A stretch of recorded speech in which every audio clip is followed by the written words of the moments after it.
Welcome to Sauga Chef's Creations.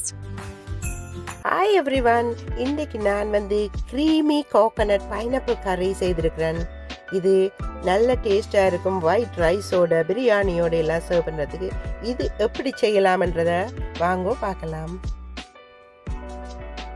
இதில் தேவையான ingredients தந்திருக்கிறேன், டிஸ்கிரிப்ஷன்லேயும் தந்திருக்கிறேன், நீங்கள் அதை பாருங்க. நான் இதில் மேஜிக் பிளட்டில் ஒரு கையளவு பைனாப்பிள் சங்க்ஸையும், இஞ்சி, பூண்டு, மஞ்சள் தூள் பாவிக்கலாம். நான் ஃப்ரெஷ் மஞ்சள் பாவிச்சிருக்கேன். இதோட தேங்காயும் சிறிதளவு தண்ணியும் விட்டு நல்லா அதை ஒரு பேஸ்ட் மாதிரி அரைச்செடுக்கிறேன்.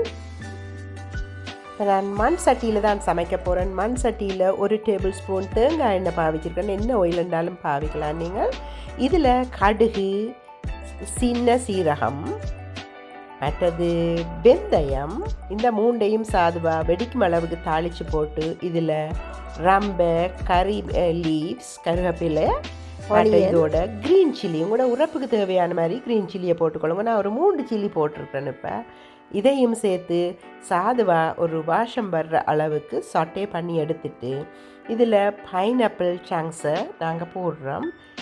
இந்த பைனாப்பிள் ஆக பழுத்த பைனாப்பிள் இல்லாமல் ஓரளவுக்கு கொஞ்சம் மீடியமாக எடுத்துட்டு அதில் சால்ட்டும் போட்டு அதை சொட்டை பண்ணி தண்ணி விட்டு மூடி நல்லா சாஃப்டாக அவிகிற அளவுக்கு அதை அவிச்செடுத்துட்டு இந்த அரைச்சி வச்சுருக்கிற பேஸ்ட்டோட ஒரு கொஞ்சம் சில்லி பவுடரும் போட்டு இதை நான் இப்போ குக் பண்ணுறேன். இதுக்கு ஒரு கொஞ்சம் வெல்லம், நான் பாம் சுகர் போட்டேன். நீங்கள் என்ன சுகர் இருந்தாலும் ஒரு கொஞ்சம் பேலன்ஸ் பண்ணுறதுக்காக போட்டு அது கொஞ்சோன்னு இறக்கி நல்ல டேஸ்ட்டாக இருக்கும். நீங்களும் செய்து பார்த்துட்டு உங்களோட கமெண்ட்ஸை எனக்கு தாங்கும்.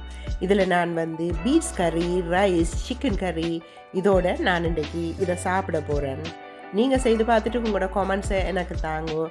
இந்த சேனலை சப்ஸ்கிரைப் பண்ணாமல் இருந்தால் don't forget to subscribe. Thank you. Scan to order and learn more. Mississauga and beyond. Fast, healthy, and easy meals baking for the next generation.